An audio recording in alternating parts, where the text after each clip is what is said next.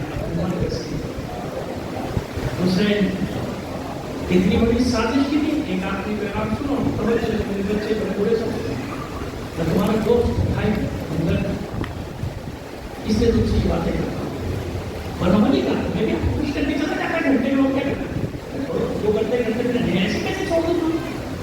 میرے لوگ ہیں, میری وہ ہے, میری حکومت میں کیسے چھوڑ دوں گا. اس سے ہو کے ہوتا ہے میرے پاس, لیکن میں بات تو کر کے جاؤں گا. پیغام تو کام میں جانا چاہیے نا. مانے نہ مانے آپ کو کرتے کیا ساری ہوئی تھی ابھی 20-25 دن پہلے. جانتے سارا ہنگامہ کیوں ہوا تھا, ساری لڑائی کیوں ہوئی تھی سڑکوں پہ. کرفیو لگاؤ کیوں. برسوں سے کوشش کر رہے کہ چہلو رک جائے, مشی رک جائے, کربلا نجف کربلا کی مشی رک جائے. کوشش میں تھے. اب کی اپنے پٹھوں کو ان مقتدہ صدروں سے ہوشیار رہنا. یہ کہیں بھی نمودار ہو سکتے ہیں, یہ کہیں بھی پیدا ہو سکتے ہیں. یہ مقتدہ صدر جیسے بظاہر بڑے انقلابی پرم خواہ بننے نہ ہوں گے, لیکن پسے پردہ ہوں گے ایجنٹ ہوں گے. یہ پسے پردہ کیا کیا, ایسا ہنگامہ کرو کرفیو لگ جائے, ماشاءاللہ لگ جائے, نکل آئے سڑکوں پہ, مارا ماری, قتل و غارت کری, لوٹ مار, پریشان ہو گئی تھی قوم پوری. اب کیا ہوگا, اربعین میں کیا ہوگا. میں شاید حیدرآباد میں تھا, میں جسے پڑھ رہا تھا, یہ منظار میں تو مجھے یاد نہیں, جو مسلسل سفر میں ہوں. تو میں نے وہاں ایک بات کی تھی, صبر کرو, حوصلہ کرو, ابھی 24 گھنٹے ٹھہرے. میرا ایک یقین تھا نا, میرا یقین تھا, مجھے معلوم تھا کہ جو ذمہ دار ہے وہ خاموش نہیں بیٹھے گا. آپ میرے بیان کرنے سے پہلے مطلب سمجھ گئے الحمدللہ. تو میں سمجھا تھا, مجھے معلوم تھا کہ کیا ہوگا. میں نے کہا صبر کرو, کوئی نجومی نہیں ہو, پیشی کوئی نہیں کر رہا تھا, لیکن مجھے معلوم تھا نا, میں جانتا ہوں کہ مرجعیت کی طاقت کیا ہے. میں نے کہا 24 گھنٹے ٹھہرو, پھر تمہیں معلوم ہو جائے گا کہ مرجعیت کیا ہے. پوری دنیا میں کروڑوں اربوں ڈالر خرچ کیے تمہیں مرجعیت سے گمراہ کرنے کے لیے. ایمان سے بتاؤ, قسم کھا کے بتاؤ, اگر یہ مرجعیت نہ ہوتی تو کیا یہ فتنہ ختم ہو سکتا تھا. انصاف سے بتانا, اپنے دل پہ ہاتھ رکھ کے بتاؤ, اگر یہ مرجعیت نہ ہوتی تو کتنی بار تمہیں بچایا, کتنی بار. اب بھی اس 90 سال کے بوڑھے نے زبان ہلائی, ایک جملہ نکلا کہ واپس گھس جاؤ جہاں سے نکلے ہو, اور قوم سے کہا اربعین کی تیاری کرو. 60 منٹ 1 گھنٹہ لگا تھا. کتنے فتنہ گر نکالے گے سامراج نے, جن بلوں سے نکلے تھے واپس ان بلوں میں گھس گئے.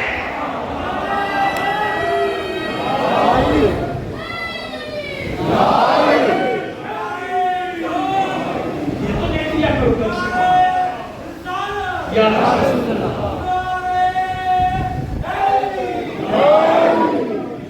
یہ ناانصافی تو نہ کرو, یہ تو دیکھ لیا کرو. جب تشیع پہ وقت پڑا, کون کھڑا ہوا تمہارے لیے. تمہیں گمراہ اور پسند کرنے والے لوگ کبھی تمہیں میدان میں نظر آئے. ہزاروں لاشیں دی گئی ہمارے زمانے میں, ہمارے افسروں کی, ہمارے بیوروکریٹس, ہمارے بڑے ہمارے ابھی چھوٹا ہو کے, اگر کوئی رکشے والا بھی مارا جاتا ہے تو عظیم ہے, کیوں, اس کے دل میں لگی ہے. کسی شہید کو میں چھوڑ کر نہیں سمجھتا. ہزاروں لاشیں تم نے اٹھائی, کہاں گئی ہے ہمارے لیے تفریحات ڈالنے والے, کہاں تھے, کدھر, کس محاذ میں تھے تمہارے ساتھ. لیکن جن کو یہ تم سے گالیاں دی بات تم نے دیکھا.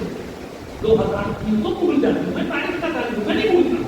2003 جب یہ جیٹ فورسز خاص طور پہ شیطان بزرگ امریکہ داخل ہو گیا تھا کربلا میں، روز نے گولیاں برسائیاں، یاد ہے نا؟ نجف میں گولیاں برسانا، اندر گھس گئے تھے، اور یہ تھا ایجنٹ، یہ تھا جو لے کر آیا تھا اپنے پیچھے پیچھے سب کو، یہی تھا ایجنٹ۔ تو مجھے بتاؤ کس نے بچایا تھا؟ کون تھا وہ بوڑھا جو اسپتال میں تھا یورپ میں؟ جب اسے پیغام ملا کہ یہ ہو رہا ہے تو وہاں سے واپس اسپتال چھوڑ کے آ گیا، کیوں؟ جانتا تھا ذمہ داری ہے، تم مانو نہ مانو وہ اپنی ذمہ داری کو جانتا تھا۔ ہاسپٹل سے اٹھ کے آگے اعلان کیا میں جا رہا ہوں کربلا پیدل بسرا سے، اور پوری قوم کو حکم دے رہا ہوں، فتنہ ہے میرا۔ عراقیوں کے لیے سے فتنہ دیا تھا، سارے عراقی مومن کربلا کی طرف چلو میں آ رہا ہوں، کیا ہوا؟ خالی ہاتھ، نہ بندوق، نہ پستول، نہ میزائل، نہ جیٹ، مرد عورتیں بچے نکل آئے لبیک یا حسین کہتے ہوئے۔ وہ میزائلوں نے کام نہیں کیا جو خالی ہاتھ مومنین اور مومنات نے گھروں سے نکل کے کیا۔ ابھی یہ کربلا پہنچے نہیں تھے کرو کہ بھاگ گیا تھا سامراج، کربلا چھوڑ کے، نجف چھوڑ کے، پھر آج تک ہمت نہیں ہوئی کہ دوبارہ اپنے ناپاک قدم کربلا میں لے کر آتا۔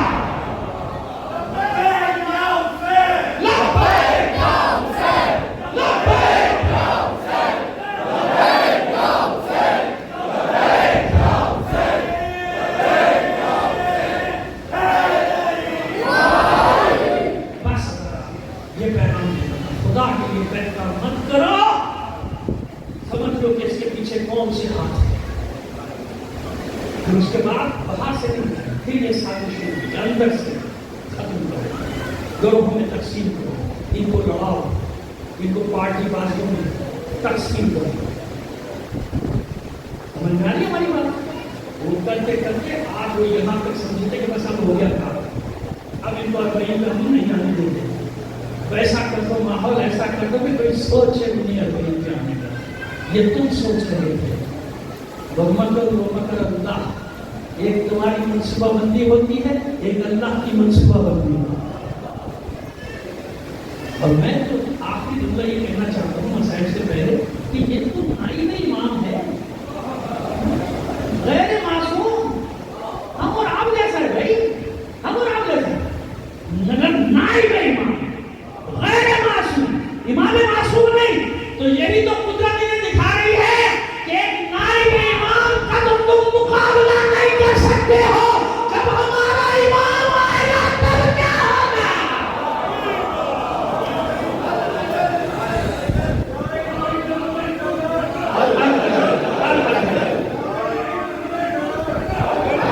بس بس آج وہ تاریخ ہے جب میرا یقین ہے کہ زمانے کا امام بھی پیدل چلا جا رہا ہے۔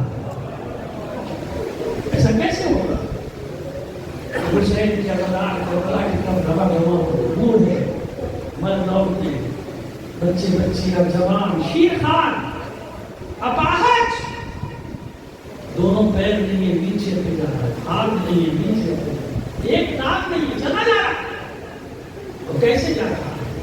اسے اس کی پرواہ کی تھی کہ راستہ کیسا ہے، ہم آ کے ہو سکتے ہیں۔ میں تو سنترا میں کہتا ہوں گھما کے نہیں ہوئی، لیکن قسم کھا کے کہہ رہا ہوں ممبر پہ، میں نے کسی ایک مومن تو چھوڑی، کسی مومنہ کو بھی خوف زدہ نہیں پایا۔ ایسے قدر ترجمہ ہو گیا، راستے میں سامنے کے راستے میں دھماکہ ہو گیا، 200 مومنین شہید ہوئے، کوئی بات نہیں، ہو گیا 2 لاکھ ہو جائے۔ ہمیں کربلا جانا ہے، ہمیں حسین بلا رہا ہے، ہمیں حسین آواز دے رہا ہے۔ میرے چلنے والوں کاش تم کربلا میں ہوتے، میری طرف قدم اٹھانے والوں کاش تم کربلا میں ہوتے۔ تم وہ لوگ ہو جن پہ انصار حسین فخر کرتے ہوں گے، کاش تم ہمارے ساتھ کربلا میں ہوتے تو ہمارا مولا حسین ہم پہ دیتے۔ کتنے دن ہو گئے آپ جانتے ہیں ابھی نہیں، عاشور کے بعد شروع ہو جاتے لوگ پیدل چلنا، کیوں؟ ہم تو نجف سے کربلا جا رہے ہیں نا، نہیں وہاں لوگ بسرے سے اور کہیں سے 600 کلومیٹر سے ان کا دن بھی مہینے لگتے ہیں، ایک ایک ڈیڑھ مہینہ لگتا ہے، وہ بیچارے چل دیتے، کیوں؟ حسین بلا، کیوں بلا؟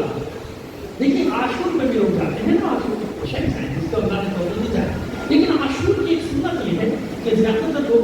میں اپنے شہر میں ہے نا، اس کا ایک الگ کیفیت ہے نا. بلکہ گاؤں کے بھی پوچھیں گے نا کہ سب سے اچھا عاشورہ کہاں، میں نے خود دیکھا چھوٹے چھوٹے گاؤں والے کہتے ہیں کہ سب سے اچھا عاشورہ میرے گاؤں میں، کیونکہ اس کی نس نس میں خوشبو بسی ہوتی ہے اسی چیز مٹی کی خوشبو ہے نا. میرے شہر کا عاشورہ، میرے گاؤں کا عاشورہ، میرے تحصیل کا عاشورہ ہے نا. اس کو اپنا گاؤں یاد آتا ہے دو موقع پر، ایک عید الفطر میں، ایک محرم میں. عید الفطر کی بھی اتنی برباد ہوتی چلو کوئی، لیکن عاشور جب آئے گا اس لیے عاشور پہ روایت مجھے نہیں ملتی.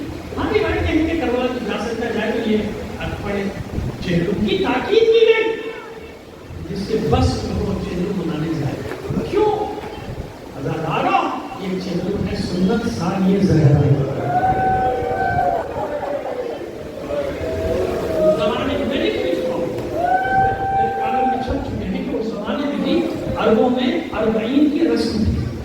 جب ان کا کوئی چلا جاتا تھا نا تو 40 ضرور کرتے تھے اس کا، تاکہ 40 ایک اعلان ہوتا تھا تاکہ اس کے ان کے گھر والے زندگی نارمل گزار سکیں. 40 ہو گیا ہے نا، تو یہ رسم ہوتا 40 ضرور ہوتا دنیا سے جانے والے کو. اور زینب کو کیا دکھ ہے، کیا بات ہے، میں اپنے بھائی کا چہلم نہ کر سکتا. اچھا یہ غلط فہمی دور کر لیجیے آپ. ثانیہ زہرا 20 سفر کو ہی پہنچی تھی.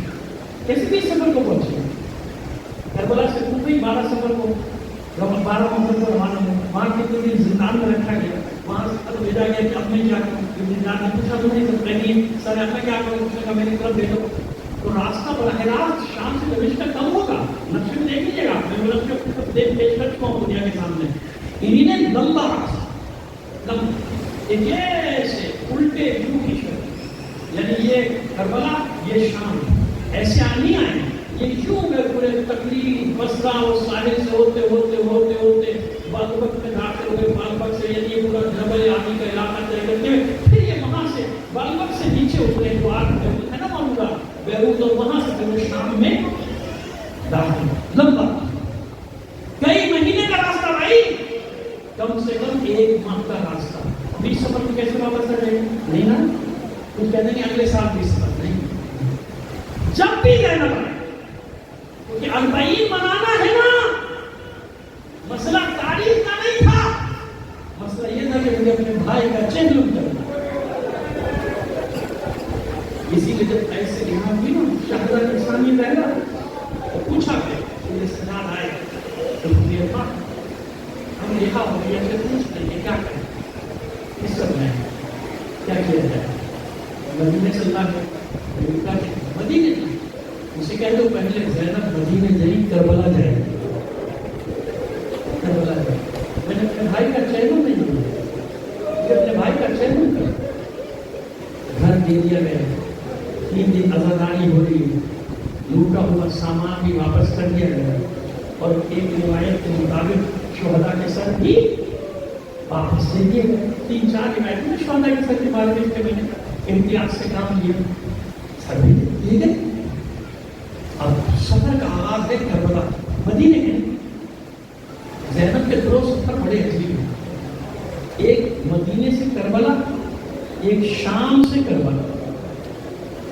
میں نے کربلا سے کوفہ نے شام کے سفر کا ذکر نہیں کیا، وہ تو آپ سارا سال سنتے نا، باقی بات کریں ابھی انشاءاللہ کل سے جب ہماری مجالس کا آغاز ہوگا تو وہاں ذکر ہوگا سارا تفصیل سے. لیکن ان 2 سفر کا خاص طور پر ذکر کر رہا ہوں، فرق بتا رہا ہوں. کیوں ان 2 سفر میں زینب قیدی نہیں، کربلا سے کوفہ تو قیدی ہے نا، تو پھر شام بھی سب قیدی. یہ 2 سفر ایسے ہیں جن میں زینب قیدی نہیں، ایک مدینے سے کربلا، ایک شام سے کربلا. لیکن دونوں میں فرق کتنا ہے؟ دونوں میں فرق اتنا ہے کہ جب مدینے میں زینب کے سوار ہونے کی باری آئی تھی نا تو ہاشمی جواروں نے چاروں طرف کناٹے لگا دیے. کیوں؟ ثانیہ زہرا ہماری محل میں بیٹھنے کے لیے تھے، انہیں بٹھا دی دروازے میں، اور پھر سارے بھائی کھڑے حصار بنائے، اور پھر کے پاس اعلان کرتے نظر آ جائیں گے آپ کو، خبردار کوئی اپنا دروازہ کھڑکی نہ بند رکھے. اب مہندی اونچی ہے نا، ثانیہ زینب بیٹھے کیسے مہندی کے ساتھ؟ جانتے ہیں عباس نے اپنے ہاتھوں کا زینہ بنایا، اپنے ہاتھ میں زینہ بنایا، ثانیہ زینب کو سوال تو ساری خبریں راستے میں مل رہی ہیں کہ عباس قافلے کے چاروں طرف کبھی قریب راحلہ، کبھی قریب سارا، کبھی بڑھا کے کو وہاں جہاں امانیہ، ہر ایک سو ہر ایک جا امین لشکر سے یہ عالم تھا کہ گھر تک قافلے کا عباس نظر آتا تھا عباس، اور جب تک عباس ہے زینب مطمئن، سب بیویاں مطمئن، سب بچے مطمئن۔ اور جب شام میں اس گھر کے باہر وہ گھر عزاداری کے لیے دیا گیا تھا، وہاں جب مہندی لگائی گئی تو زینب حسرت سے کبھی دائیں دیکھتی تھی کبھی بائیں، سب یاد آ رہا کہ جب مدینے سے چلی تھی تو میرے بھائیوں نے کس شان سے مجھے سوال کیا، یہاں کی بیویوں نے فضا نے سوال کرا دیا، لیکن فرق ہے نا، فرق ہے نا مدینے سے چلنے میں اور یہاں سے چلنے۔ بیویوں کی حالت غیر ہے، یہ سوچ سوچ کر کے ہم کربلا جا رہے ہیں، یہ ہے وہ سفر، پہلا سفر جو ثانیہ زہرا نے کیا ہے، سب سے پہلا سفر چہلم کے لیے، چہلم کے لیے، چہلم۔ یہ جو آپ جا رہے ہیں نا کربلا کی طرف، پہلا اپنی میں آپ کو بتاؤں، تین راتیں 4 دن لگ جاتے ہیں، یا 4 دن 3 راتیں، نارمل بات بتا رہا ہوں، جلدی آپ پتا ہوگا کوئی دیکھ لیا وہ الگ بات ہے، نارمل 3 راتیں 4 دن یا 4 راتیں 3 دن ایسا نہیں۔ اور اس کو جب پہنچو کربلا میں تو عجیب حال، عجیب حال، کپڑوں کالی بھاگ چکا ہوتا ہے، چہرے کا لباس، تو آدمی پریشان ہو رہا ہوتا ہے میں کہاں جاؤں، پہلے میں غسل کروں، کپڑے بدل جاؤں، ایک عجیب سی کیفیت، کیسے روزے میں داخل ہو جاؤں، کیسے چلا جاؤں، جب پہلے دن آگے باس کا ہم سامنے آتا ہے کیسے چلا جاؤں۔ لیکن سنو میری تسلی ہوئی جب میں گیا کربلا، اور جب میں نے مراجع اسلام سے سنا، اسلام پر انگلیاں اٹھانے پاتے رات تم وہی لایا تھے، یہ مراجع کا فرمان ہے، مراجع کا اتنے فکر نہ کیا کرو، کسی حالت میں حرم میں چلے جایا کرو، حسین کو تمہارا یہ گھر دارو چہرہ پسند ہے، حسین کو یہ تمہارا میلا کچیلا لباس پسند ہے، حسین کو یہ تمہاری نیند میں بھری آنکھیں پسند ہے، حسین کو یہ تمہارا تھکا تھکا انداز پسند ہے، اور یقین کر لو کہ حسین اللہ کی بارگاہ میں فخر و مباحات کرتا ہوگا، ملائکہ پر فخر و مباحات کرتا ہوگا، اے میرے رب بتا تیری مخلوق میں کسی کے چاہنے والے ایسے ہیں؟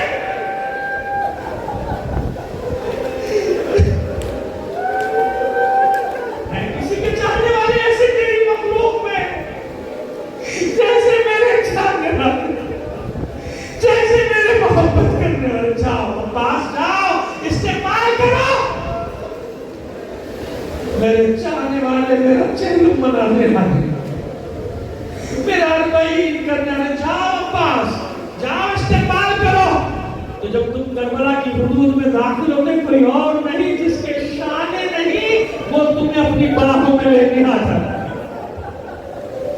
جس کے بازو نہیں وہ تمہیں اپنے بازو میں لینے سمیٹنے کے لیے آ جاتا ہے، وہ عباس اپنے ساتھ لے کر جاتا ہے۔ میں نے دیکھا کربلا پہنچ کے کچھ لوگ ادھر بچارے گر جاتے ہیں زمین پہ، ادھر میں نے کہا چلو حرم میں رکھنا نہیں، ہمارے کپڑے ٹھیک نہیں، ہمارا حلیہ ٹھیک نہیں، آقا کی بارگاہ میں جانا ہے، پہلے کوئی ہوٹل مل جائے، پہلے نہا دھولے، کپڑے بدل کے میں کوئی واقعہ سنا، چلو اسی طرح چلو۔ عباس بلا رہا ہے، حسین بلا رہا ہے، کیوں؟ جب زینب آئی تھی نا، جب کربلا پہنچی تھی، کتنے دن کا سفر مجھے نہیں معلوم، لیکن میں یہ جانتا ہوں یہ منظر ضرور مقاصد نے نقل کیا ہے کہ جب زینب اپنے قافلے کے ساتھ تاریخ میں پہلی بار حسین کا چہلم منانے پہنچی ہے تو اتری نہیں تھی محمل سے، اپنے آپ کو گرا دیا تھا، چہرہ خاک